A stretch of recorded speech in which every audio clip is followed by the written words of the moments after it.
हेल' खुलुमबाय बयखौबो गुबुन मोनसे गोदान भिडिअ नोंथांमोन बयखौबो गोसो गोथारै बरायनानै ला आसा खालामो नोंथांमोन बयबो मोजाङैनो दङ। दा जोङो बे भिडिअनि गेजेरजों बलिउड सावथुननि माखासे बाथ्राफोरखौ सावरायनो नागिरदों। बलिउड सावथुननि जेनाखि बाजेटफोर आरो माबोरै बलिउड सावथुना प्रडिउस जायो, बलिउड सावथुनाव गोबां रां खरसा खालामो, माबोरैहाय बे रांफोरखौ बिसोरो मोनफिनो, माबोरै बेखौ दिहुनफिनो, बिनि माखासे बाथ्राफोरखौ जोङो बे भिडिअनि गेजेरजों सावरायगोन। नोंथांमोना भिडिअखौ मोजाङै जोबजासिम नायलांबाय थायोमोन। भारत हादरा ओरैबायदि मोनसे हादर, भारत हादरा बुहुमनि गेजेरावनो बयनिख्रुइ बांसिन सावथुन दिहुनग्रा मोनसे हादर। बोसोरफ्रोमबो 20निबो बांसिन गुबुन गुबुन रावफोरजोंहाय 1500निफ्रायबो बांसिन 1500 to 2000 2000 बेबायदि फिल्मफोरखौ बोसोरफ्रोमबो गुबुन गुबुन रावफोरजोंहाय भारत हादरनिफ्राय प्रडाक्सन खालामनाय जायो बा भारत हादरनिफ्रायनो दिहुननाय जायो। दा बेवहाय बलिउड सावथुननि जेनाखि शुटिंनि प्रसेसफोर आरो बिसोरनि जेनाखि बाजेट, जेनाखि सावथुननि बिथांमोननि बाजेट, बे बाजेटआ गोबां खरसा खालामो बिथांमोना मोनसे सावथुन बानायनो थाखाय। दा माब्रै बिथांमोना बेनिफिट मुलाम्फाखौ लाबोफिनो बे सावथुननि गेजेरजों, बे बाथ्राफोरखौ जोङो बे भिडिअनि गेजेरजों गुसुङै सावरायनो नागिरदों।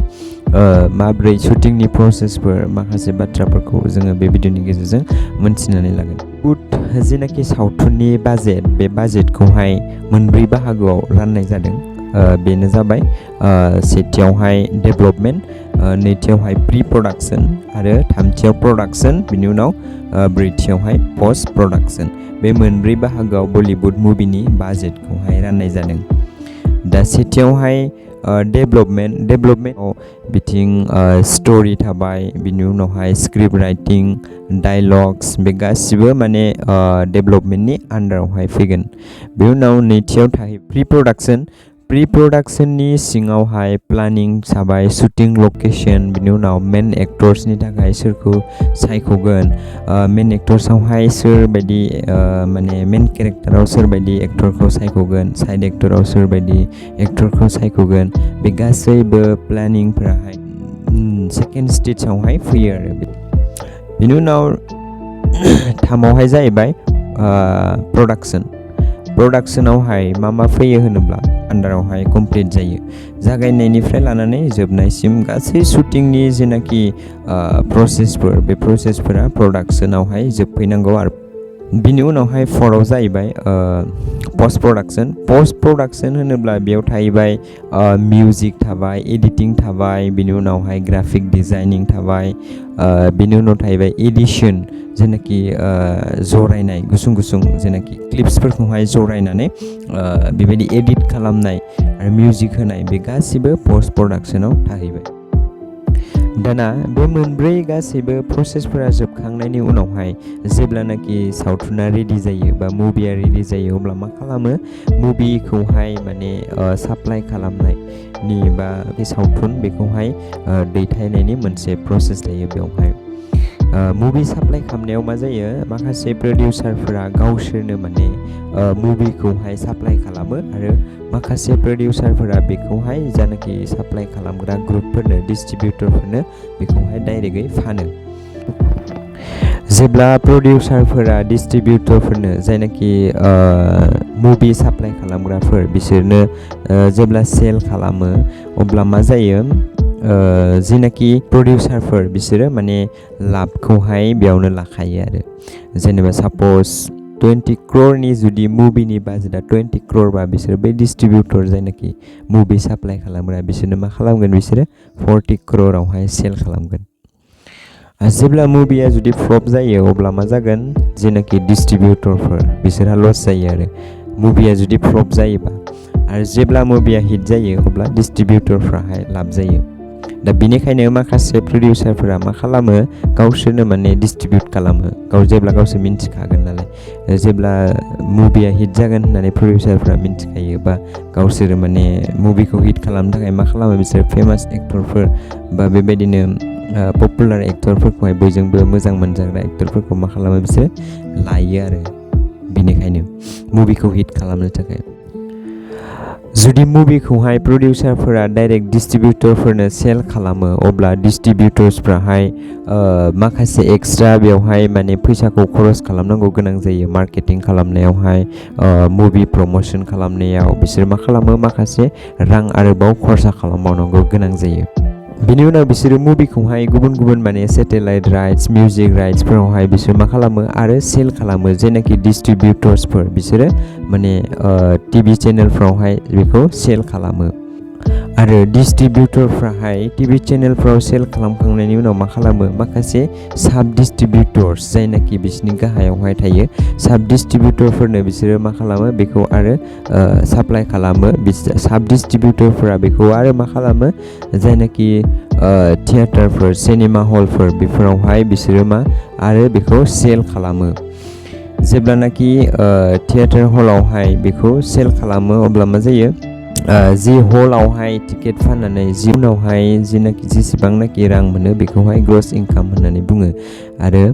बे ग्रस इनकामखौ GST होखांनानै जेसेबां बिसनि इनकाम थायो बे टिकेट फाननायनि इनकामा जेसेबां आग्लायो बेखौहाय नेट इनकाम होननानै बुंनाय जायो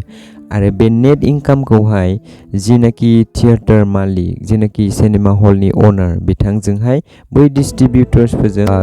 75-25 बेबायदि माने 100आवहाय 25आ माबानि जागोन थियेटार अनारनि जागोन आरो 75आ जायनाखि डिस्ट्रिबिउटर्स बिथांमोननि जागोन आरो बेबायदि माने बिसोरो डिभाइड खालामो बा राननानै लायो आरो जुदि टिकेटखौ फाननो हायाखैब्ला अब्ला मा जागोन बेवहाय डिस्ट्रिबिउटर्सफ्राहाय लस जागोन मानोना बिसोरो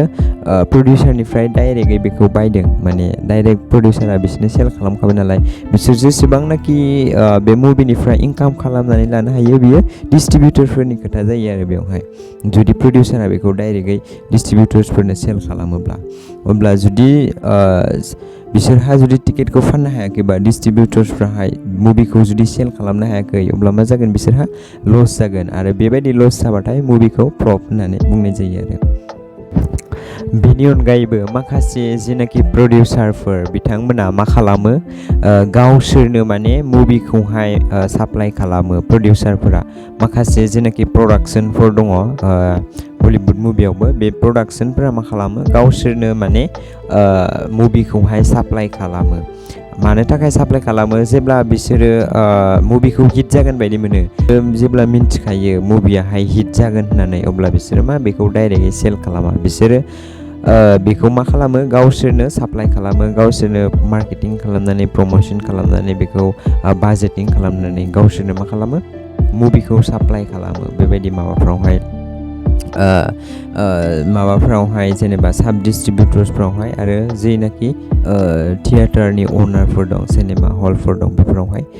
साप्लाइ खालामो जे बै प्रडिउसारफोराहाय मानोना बे जेसेबां इनकाम मोनो बियो गावसोरनि जागोन प्रडिउसारनि जागोन बिनिखायनो माखासे प्रडिउसारफोरा जेब्ला मुभिखौ हिट जागोन होननानै बिसोरो मिन्थिखायो अब्ला बिसोर मा खालामो गावसोरनो माने बे मुभिखौहाय साप्लाइ खालामो आरो जेसेबां इनकाम मोनो बे गासिबो इनकामा सोरनि जायो प्रडिउसारफोरनिनो जागोन आरो जेब्ला माने प्रडिउसारफोरा डाइरेक्टयै मुभिखौहाय सेल खालामो डिस्ट्रिबिउटर्सफोरनो अब्ला बेयावहाय मा जायो मुभिया जुदि हिट जायोब्ला डिस्ट्रिबिउटरफ्राबो लाब जायो आरो जेनाखि प्रडिउसार बिथाङाबो गावनि लाबखौ लाखाबाय बिनि उनावहाय डिस्ट्रिबिउटरफ्राबो लाब जायो साप'ज मोनसे मुभिखौहाय जेनेबा प्रडिउसारा बे डिस्ट्रिबिउटरफोरनो बेसेबाङाव 40 crore जेनेबा फानबाय बिनि बाजेटआ मुभिनि बाजेटआ साप'ज 20 crore 20 crore जेनाखि मुभिनि प्रडिउसार बियो माने 20 crore लाब जाबाय 40 crore बेखौ सेल खालामनानै आरो डिस्ट्रिबिउटर्सफ्रा बेखौ मा खालामगोन बेखौ प्रमोशन खालामनाय एडभार्टाइजिं खालामनायावहाय माखासे रां खरसा खालामबावनानै साप'ज जेनेबा 10 crore खरसा खालामबावबाय टटेल बिसोरो बेसेबां खरसा खालामखो 50 crore बिसोरो मा खालामबाय खरसा खालामबाय जेनाखि डिस्ट्रिबिउटर्सफोर दङ बिसोरो मा खालामबाय बेखौहाय सेटेलाइट राइट्सफोरावहाय मिउजिक राइट्सफोराव सेल खालामनानै टिभि चेनेलावहाय सेल खालामनानै बिसोरो जेनेबा 15 crore मोनबाय साप'ज बिसोरो बेखौहाय थियेटारफ्राव देखायनानै मुभिया हलाव देखायनानै बेसेबां साप'ज जेनेबा 100 crore टटेल माने बिसोरहा 100 crore माने बेनिफिट जाबाय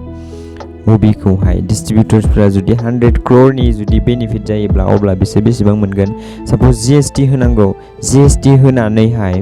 साप'ज बिसोरो जेनेबा 28 into